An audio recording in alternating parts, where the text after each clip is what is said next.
Hello, guys. Good day. This is Anne of Reinforce Me Club. Today, we are going to talk about building resilience for nurses. So, our topic today is some sort of nurses' survival guide, which is resiliency. Resilience means our ability to cope mentally and emotionally with crisis, or our ability to return to pre-crisis status as fast as we can.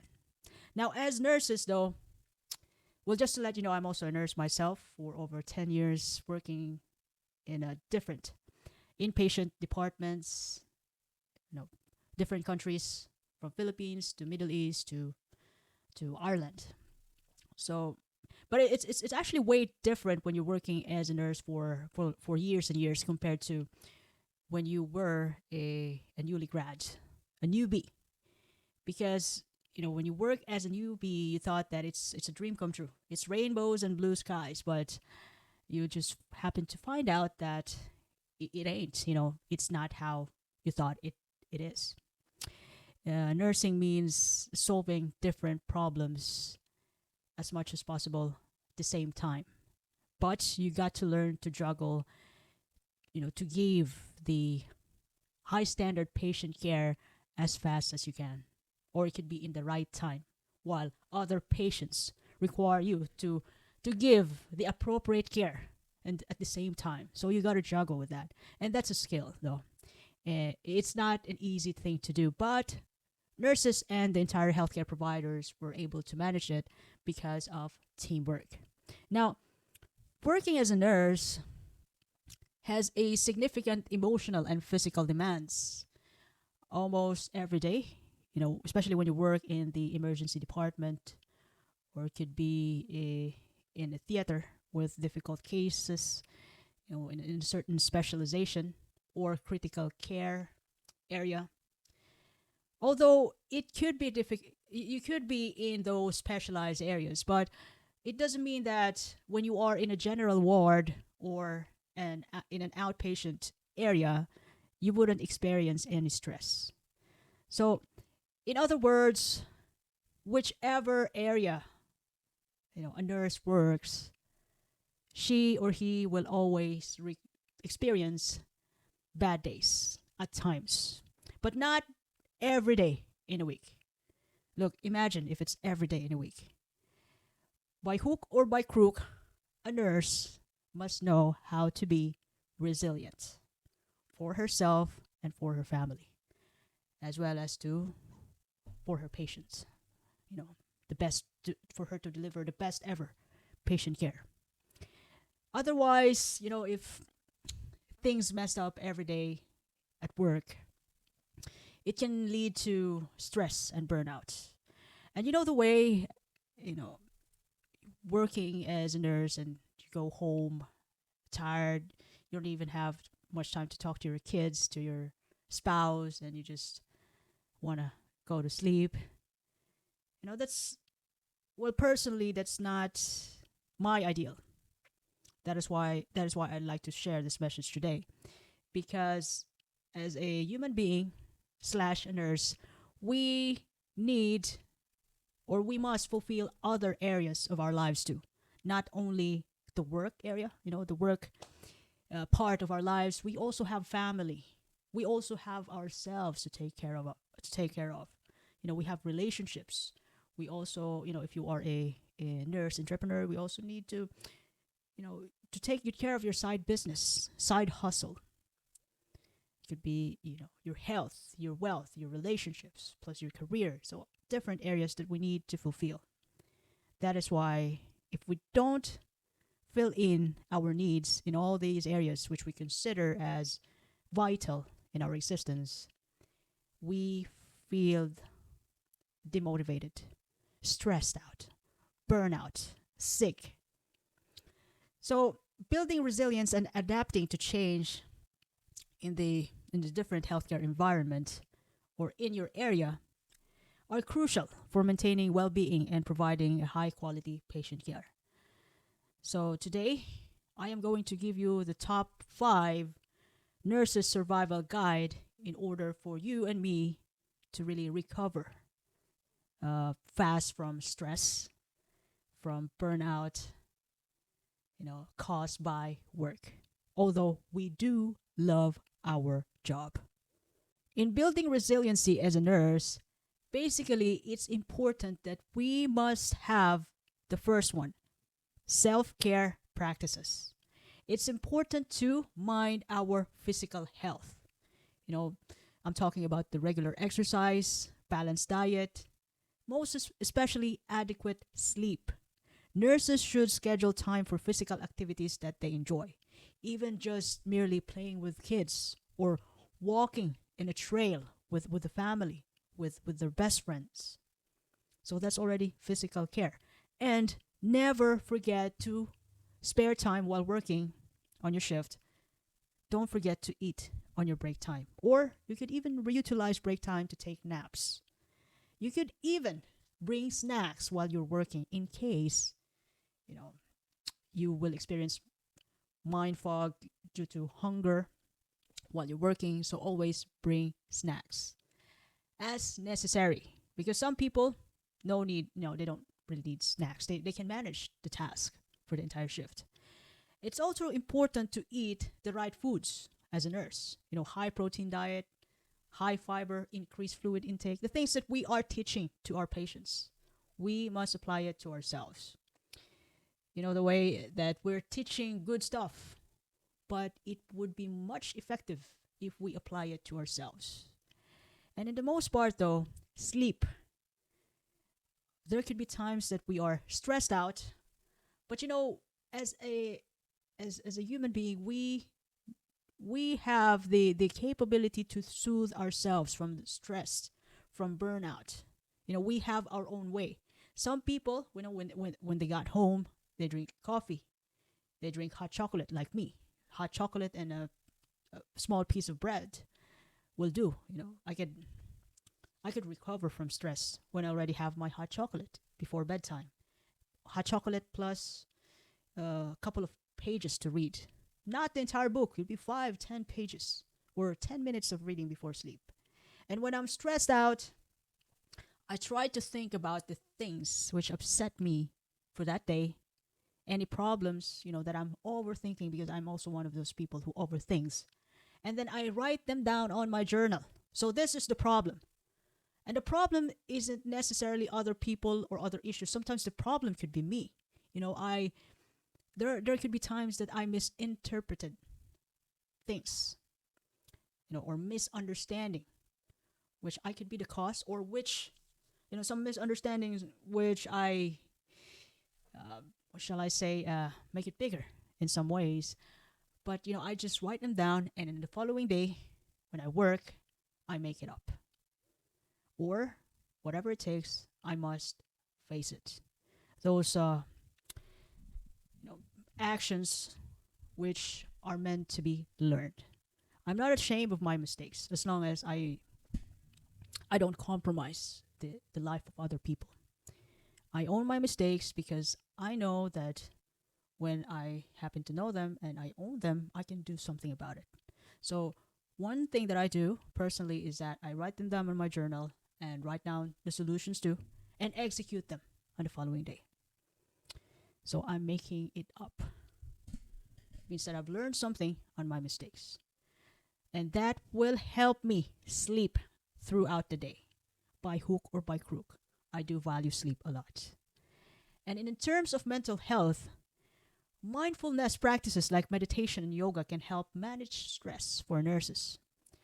Otherwise, if it's already, overwhelming, or a nurse couldn't control the mind anymore due to burnout, it's way better to consider seeking a professional mental health support when needed. And when you ask help from professional, it doesn't mean that you're such a weak person. It means that you want to get better, you want to get back on the track with a help of a professional. It doesn't mean that you are a terrible person. You are a kind of person who is brave enough to really get your act together and be back on the track, working on your dreams every day, on your goals every day. Now, another thing to consider in building resilience is emotional support. Number 2. Now, part of emotional support is peer support, which is common and one of the best part. Building solid relationships with colleague can provide support network, or your, you know, friend or a friend of yours who is also working as a nurse or a healthcare professional. You can share your experiences and coping strategies with them, or you can even learn something from them so that you can cope up with the stress that you are currently facing.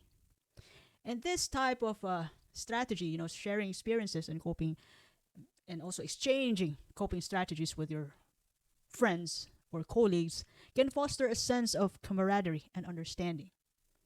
And it can also help you improve, get better the next time around when you encounter the same problem or the same triggers.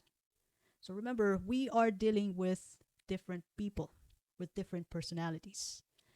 In other words, we learn every day.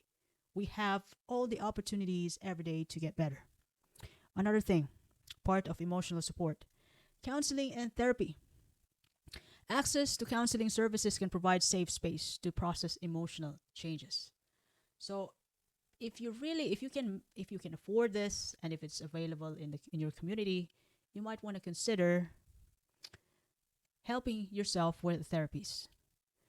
Because, other than talking to your friends as well as to your mom and dad, to people whom you can trust, you can also utilize these therapies who have professionally studied your case, like anxiety, depression. If you have meltdowns, you can utilize this professional healthcare professionals. Look, mind you, if it's available in a community though, or in the services of the hospital, I would love to utilize a therapist. But it wouldn't be therapies for depression or anxiety. It would be a therapist to make myself better. So you can use the services in your own way. You can use it differently, different from other people. So, uh, all in all, though, counseling and therapy can give you a headspace to verbalize your emotion and manage them. Number three is professional development. The so called continual learning or ongoing education and training can boost a nurse's confidence and competence, helping you more prepared to handle challenges.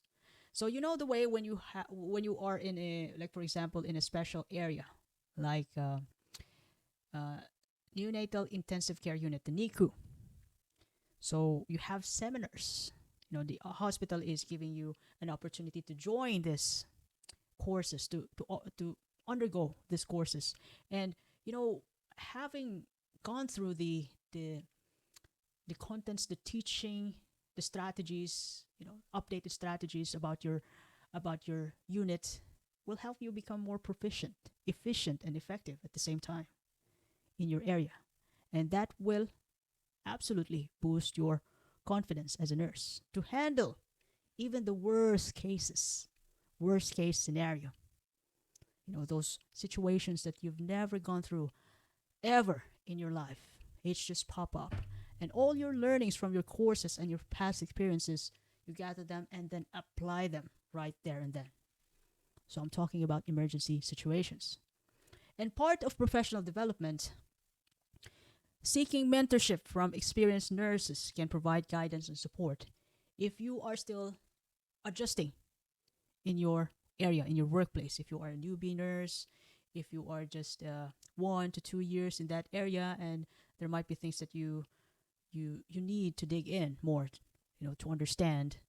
So always ask your senior nurses, your fellow colleagues, or even your head nurse to really give you a good perspective, a better perspectives, or different options about the issues that's bugging you in your area.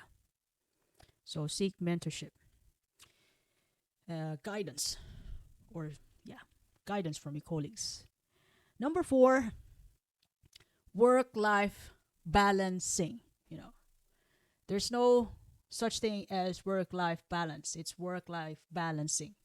You work, and at the same time, you try to balance your personal life, your relationship, while you are working. So you try to manage your time. That is work life balancing.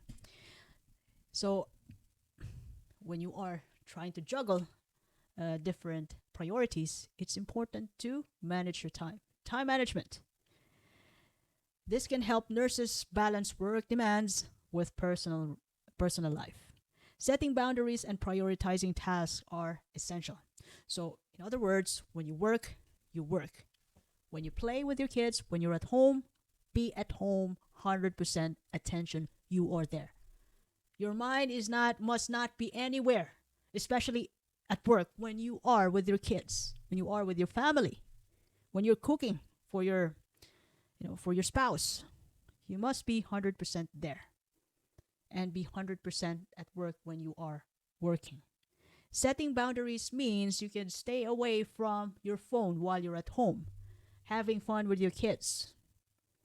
Setting boundaries, or you do your best to finish your office work as a nurse manager, or even just an ordinary staff nurse. Finish everything, the hand over all prepared, ready to be hand over to the next shift, so that when you go home, you are 100% there. Or there might be things that you forget. You just message them, and then get yourself back, at home, minding your children. You know, be with your family 100%.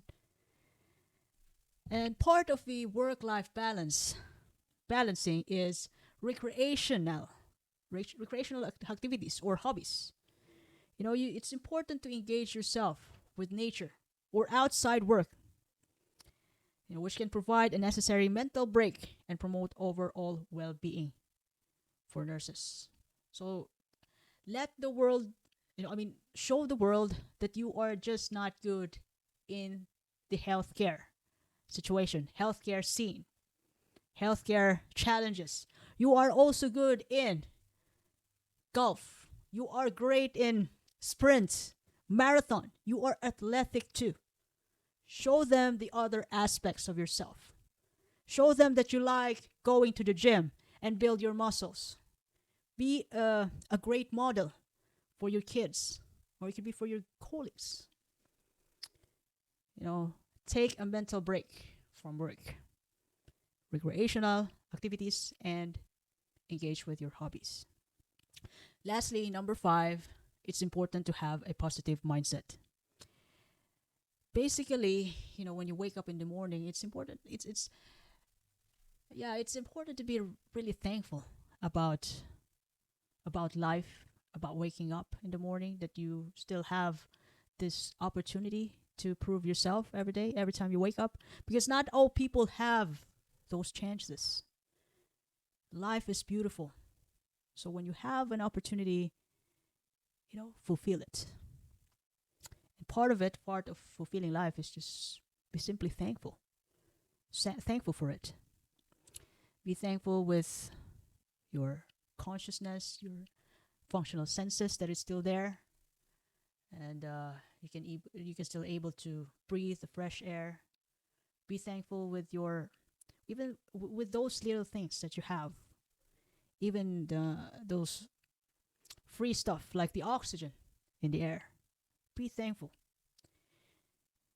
You can also keep a gratitude journal, or just regularly reflecting on positive aspects of work and life to enhance your positive outlook in life. So be thankful that you have a job so that you can feed your family. You can buy the things that you want. Be thankful that you have your family, because it gives you a motivation, a massive motivation to work hard for them so that they can have a brighter future. Be thankful for what you have. Be thankful for the opportunity of life, so you can work on things that you haven't have yet. You're still working on it. And it's also one great deal to be self-compassionate.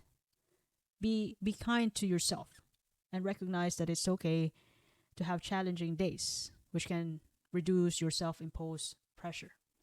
There are shite days. Not all days in a week are good days or chill days. Otherwise, without being stressed out, without problems, we wouldn't grow as healthcare providers. And this also applies to other careers. We need stress in order for us to improve ourselves, our profession, our ability to make relationships, to build relationships, as well as to take care of ourselves. Now, I know that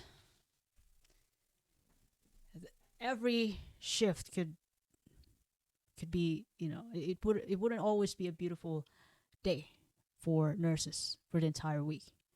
But mind you guys, if you know how to really look after yourself, to prioritize yourself too, as well as you take good care of yourself, your mind, body, even your spirit, your consciousness, you read, you're positive, you're thankful.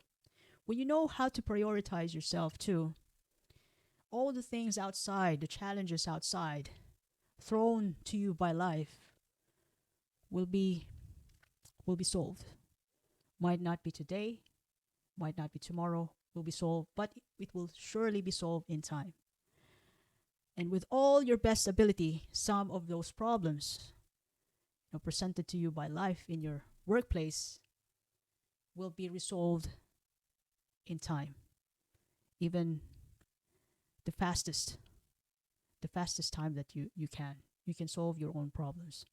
You have the ability to really relentlessly become the best of the best nurse as much as you can, if you also look after yourself, your health, your relationship, your wealth, as well as your career, and other aspects which you considered as essential. So to all nurses out there, whatever you do, wherever you are, I believe that, regardless of the state that you're in, you could be stressed out right now. You are always been the best, because there is no nurse. This is what I believe personally. There is no nurse who doesn't give her best, his or her best. All nurses will always bring up the best in them to give high quality standards of care as much as possible without stressing out themselves. So if you ever love this episode today, you can follow me in YouTube, Facebook, Spotify, Apple Podcasts, as well as in Amazon Podcasts. This is Anne, by the way, of Reinforce Me Club, your fellow positive reinforcer. I do appreciate your time and have a lovely day ahead. Thank you very much.